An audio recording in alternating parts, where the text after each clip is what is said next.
എൻ്റെ പേര് സജിത്ത്. ഞാൻ LIC ഡെവലപ്മെൻറ്റ് ഓഫീസറാണ്. ഇത് എൻ്റെ മകൻ വിഷ്ണു. നൈറ്റ് കഴിഞ്ഞിട്ട് ഇപ്പോൾ വർക്ക് ചെയ്യാണ്. ഇപ്പം MBAക്ക് പ്രിപ്പയർ ചെയ്യാണ്. അപ്പോൾ ഞാൻ യൂസ് ചെയ്തുകൊണ്ടിരുന്ന വെഹിക്കിള് നിസാൻ സണ്ണി. അപ്പോൾ അത് കഴിഞ്ഞപ്പോൾ എനിക്കൊരു പ്രീമിയം കാറിലേക്ക് പോകണമെന്ന് തോന്നിയപ്പോൾ ഞാൻ പലരോട് അന്വേഷിച്ചപ്പം അതിനകത്ത് 3 ഷോർട്ട് ലിസ്റ്റ് ചെയ്തു. Audi, Benz and BMW. അതിലെ ബെൻസിനെ പറ്റിയാണ് കുറേ കൂടി നല്ല രീതിയിൽ എനിക്കൊരു ഫീഡ്ബാക്ക് കിട്ടിയത്.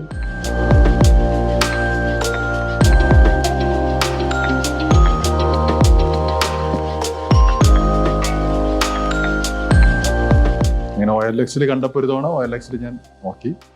പിന്നീട് എൻ്റെ ഫ്രണ്ട്സൊക്കെ പറഞ്ഞപ്പോൾ ഞാൻ അനസിനെ പരിചയപ്പെട്ടു റോയൽ ഡ്രൈവിൽ. അപ്പോൾ അനസാണ് എനിക്ക് റോയൽ ഡ്രൈവിൽ ഈ വെഹിക്കിൾ കാട്ടിത്തന്നത്. അപ്പോൾ ഫസ്റ്റ് തന്നെ എനിക്ക് ആ വണ്ടി കണ്ടപ്പോൾ തന്നെ വളരെ ഇഷ്ടപ്പെട്ടു. അപ്പം നല്ല ഫിനിഷിംഗ് ഉള്ള നല്ല വണ്ടിയാണ്. അപ്പം ഞാൻ മനസ്സിൽ വിചാരിച്ചൊരു വണ്ടി. അങ്ങനെയാണ് ഞാനത് ചൂസ് ചെയ്യാൻ കാരണം. അവിടെ എത്തിയപ്പോൾ തന്നെ എനിക്ക് അവരുടെ അറ്റ്മോസ്ഫിയറും ആംബിയൻസും അവരുടെ അപ്രോച്ചും കസ്റ്റമേഴ്സിനോട് ഡീലിങ്സോ കണ്ടപ്പോൾ തന്നെ ഒരു ഫസ്റ്റ് ഇംപ്രഷൻ ബെസ്റ്റ് ഇംപ്രഷൻ എന്ന് പറഞ്ഞ രീതിയിൽ വളരെ നല്ലൊരു എക്സ്പീരിയൻസ് എനിക്ക് എൻ്റെ ഉണ്ടായത്. അങ്ങനെ ഞാനും വൈഫും മകനും മകളെല്ലാം കൂടി പോയി നോക്കിയത് കണ്ടു. എൻ്റെ ഫ്രണ്ട്സാണ് എന്നെ റോയൽ ഡ്രൈവിലേക്ക് ഡയറക്റ്റ് ചെയ്തത്. ഫ്രണ്ട്സിൻ്റെ നല്ലൊരു ഫീഡ്ബാക്ക് കിട്ടിയപ്പം ഫ്രണ്ട്സ് എന്നോട് പറഞ്ഞു റോയൽ ഡ്രൈവ് പ്രീമിയം കാർസിൻ്റെ ഡീലറാണെന്നുള്ളത്. അങ്ങനെയാണ് ഞാൻ റോയൽ ഡ്രൈവിൽ എത്തുന്നത്. അപ്പോൾ മനസ്സിനെ പരിചയപ്പെട്ടു. പിന്നെ അവിടെ എത്തിയപ്പോൾ ഞാൻ നേരത്തെ പറഞ്ഞ രീതിയിൽ ഈ പ്രോസസ്സിങ് കഴിഞ്ഞ് വണ്ടി ഞാൻ ചൂസ് ചെയ്തു. കുറേ വണ്ടിയുണ്ട്, ഒരുപാട് നല്ല ഹൈ എൻഡ് വെഹിക്കിൾസ് ഒരുപാടുണ്ട്, എല്ലാ ടൈപ്പും. അതിലൊക്കെ ചൂസ് ചെയ്തപ്പോൾ എനിക്ക് ഇഷ്ടപ്പെട്ട, എൻ്റെ മനസ്സിന് ഇഷ്ടപ്പെട്ട, എൻ്റെ ബജറ്റിലുള്ളൊരു വണ്ടിയാണ് ഞാൻ എടുത്തിരിക്കുന്നത്. അതുകൊണ്ട് ഇത് 3rd ഇയറാണ് ഞാൻ വണ്ടി എടുത്തത്. ഫിനാൻസ് ഒന്നും ഉണ്ടായിട്ടില്ല, ഡയറക്റ്റ് തന്നെയാണ്. പക്ഷേ അതിൻ്റെ ഡോക്യുമെൻറ്റേഷനൊക്കെ വളരെ പക്കയായിരുന്നു. അവർ പറഞ്ഞ രീതിയിൽ വളരെ ഹാസിൽ ഫ്രീ ആയിട്ട് ഒരു ബുദ്ധിമുട്ടും ഇല്ലാതെ ഡോക്യുമെൻറ്റേഷനൊക്കെ കഴിഞ്ഞു. പെട്ടെന്ന് തന്നെ ഡെലിവറി ആയി. പിന്നെ അവിടുത്തെ വണ്ടി ഡെലിവറി ചെയ്യുന്ന ആ ഒരു മൊമെൻറ്റ് അത് നമുക്ക് വളരെ മെമ്മറബിളാണ്. അവരവർ മെമ്മറബിളാക്കി തന്നു. കാരണം അവർ നല്ല രീതിയിൽ അത് കാറൊക്കെ ഡെക്കറേറ്റ് ചെയ്തു, ഒരു വീഡിയോ ഒക്കെ എടുത്തു, കേക്ക് കട്ട് ചെയ്തു. ശരിക്കും നല്ലൊരു എക്സ്പീരിയൻസ് ആയിരുന്നു അത്. ഞാനും വൈഫും മകളും മകനും എല്ലാവരും കൂടി, എൻ്റെ ബ്രദറിലും ഉണ്ടായിരുന്നു. അതിനെ ഞങ്ങൾ എൻ്റെ ഫ്രണ്ട്സൊക്കെ ആയിട്ടാണ് പോയി എടുത്തത്. അതിന്നൊരു മെമ്മറബിൾ ഇവൻ്റായിട്ടും നിൽക്കുന്നു. അതായത് ദിസ് ഈസ് 3rd ഇയർ. പിന്നെ സർവീസ് ആസ്പെക്റ്റിൽ എന്ന് പറഞ്ഞാൽ ഇതുവരെ യാതൊരു മേജർ ഒരു കംപ്ലൈൻറ്റും വന്നിട്ടില്ല. പീരിയോഡിക്കൽ സർവീസ് മാത്രമാണ് വന്നത്. ആ പീരിയോഡിക്കൽ സർവീസ് ഞാൻ അവർ പറഞ്ഞ രീതിയിൽ ഇപ്പം ചെയ്യുന്നുണ്ട്. ഒരു കുഴപ്പം ഉണ്ടായിട്ടില്ല. ഞാൻ 100% സാറ്റിസ്ഫൈഡ് ആണ്, ബോത്ത് കാറിൻ്റെ കാര്യത്തിലും അതുപോലെ തന്നെ റോയൽ ഡ്രൈവിൻ്റെ അപ്രോച്ചിലും സർവീസിലും.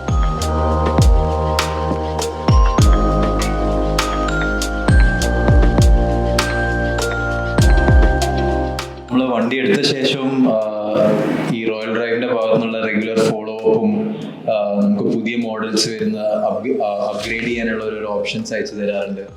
അതുപോലെ തന്നെ എന്തൊരു ഫംഗ്ഷൻ ഉണ്ടെങ്കിലും ഇഫ്താർ പാർട്ടിക്കൊക്കെ നമ്മളെ ക്ഷണിച്ചിട്ടുണ്ട്.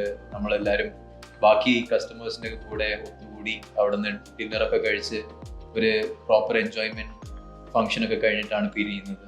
അപ്പം നല്ലൊരു റാപ്പുമാണ് അവർ കസ്റ്റമേഴ്സിൻ്റെ അടുത്ത് മെയിൻറ്റെയിൻ ചെയ്യുന്നത്. വണ്ടി എടുത്തതിന് ശേഷവും അത് റെഗുലറായിട്ട് ഇപ്പം 3rd ഇയർ ആണ് നമ്മുടെ. ഓരോ വർഷവും ഇതിങ്ങനെ ഫോളോ അപ്പ് ചെയ്ത് കൊണ്ടുപോകുന്നത് വളരെ നല്ലൊരു കാര്യമാണ്.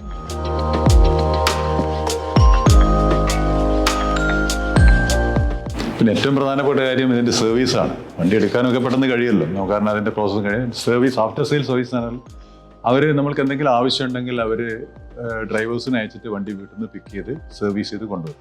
പക്ഷെ അവിടെ എനിക്കതിനെ പറ്റി സർവീസിനെ ഒന്നും അറിയില്ല, ഷോറൂമിലുള്ള പരിചയം മാത്രമാണ്. പക്ഷേ അങ്ങനത്തെ ഒരു ബുദ്ധിമുട്ടേ ഉണ്ടായില്ല, സർവീസ് ആവശ്യം വന്നില്ല. പക്ഷേ പീരിയോഡിക്കൽ ചെക്കപ്പും സർവീസിനും നമ്മൾ റോയൽ ഡ്രൈവർ വിളിച്ചു കഴിഞ്ഞാൽ അവർ തന്നെ ആളെ അയച്ച് കൊണ്ടുപോകും. ഇനി അതല്ല, നമുക്ക് സർവീസ് സ്റ്റേഷൻ പരിചയപ്പെടണം എന്നുള്ള രീതിയിൽ ഞാൻ 1-2 തവണ സർവീസ് സെൻറ്ററിൽ പോയിട്ടുണ്ട്, സർവീസൊക്കെ നടത്തിയിട്ടുണ്ട്. എന്നാലും സർവീസ് അവർ ഇൻട്രസ്റ്റ് ചെയ്തിരിക്കുന്ന സർവീസ് സെൻറ്ററിലെ ആൾക്കാരും വളരെ ഫ്രണ്ട്ലിയാണ്. സർവീസ് മാത്രമല്ല, ഇക്കണോമിക്കാണ്. നല്ലൊരു മെയിൻ്റനൻസും കിട്ടുന്നതിൻ്റെ പോലെ ഹൈ കോസ്റ്റ് ഒന്നുമില്ല. നമ്മൾ മോഡറേറ്റ് ആയിട്ടുള്ള രീതിയിലാണ് എനിക്ക് തോന്നിയത്. പക്ഷേ സാധാരണ ഞാൻ ബെൻസിനെ പറ്റി നല്ല പ്രീമിയം ലെവലിൽ സർവീസ് വളരെ ഹൈ ചാർജ് വരുന്നുള്ളതാണ്. പക്ഷേ എനിക്കൊരു മോഡറേറ്റ് ആയിട്ടേ തോന്നിയിട്ടുള്ളൂ. 100% സർവീസിലും ഞാൻ സാറ്റിസ്ഫൈഡ്. ഇപ്പം റീസെൻ്റ് ആയിട്ട് എനിക്കൊരു ഇൻഫർമേഷൻ കിട്ടിയത് എന്താണെന്ന് പറഞ്ഞാൽ അവർ കാലിക്കറ്റ് റോയൽ ഡ്രൈവിൻ്റെ ഒരു സർവീസ് സെൻറ്റർ തുടങ്ങുകയാണ്. അപ്പം വിതിൻ 6 months കാലിക്കറ്റ് എൻ്റെ സർവീസ് സെൻറ്റർ വരുന്നുണ്ട്. പിന്നെ വളരെ സന്തോഷമാണ്. അപ്പം നമുക്ക് വേറെ എറണാകുളം മാത്രമാണ് സർവീസ് സെൻറ്ററിൽ വരുന്നില്ല. റീസെൻ്റായിട്ട് നമ്മളെ വീട്ടിൻ്റെ അടുത്ത് തന്നെ വളരെ പ്രോക്സിമിറ്റിയോട് കൂടിയിട്ട് ആ സർവീസ് സെൻറ്റർ ഉണ്ടാവുക എന്ന് പറഞ്ഞാൽ വളരെ സന്തോഷമുണ്ട്. ഇത് റോയൽ ഡ്രൈവിൻ്റെ 8th ആനിവേഴ്സറി ആണ്. ഈ 8th ആനിവേഴ്സറിക്ക് എൻ്റെ as A customer, as A satisfied customer, I wish all the very best for Royal Drive. ഇനിയും ഒരുപാട് ബ്രാഞ്ചസ് ഉണ്ടാവട്ടെ, ഒരുപാട് സർവീസ് സെൻറ്റർ ഉണ്ടാവട്ടെ, ഒരുപാട് കസ്റ്റമേഴ്സ് ഉണ്ടാവട്ടെ. ഇത്തരത്തിലുള്ള സംരംഭങ്ങൾ ഇനിയും റോയൽ ഡ്രൈവിൻ്റെ ഭാഗത്ത് ഉണ്ടാവട്ടെ എന്ന് ഒരിക്കലും ആശംസിക്കുന്നു.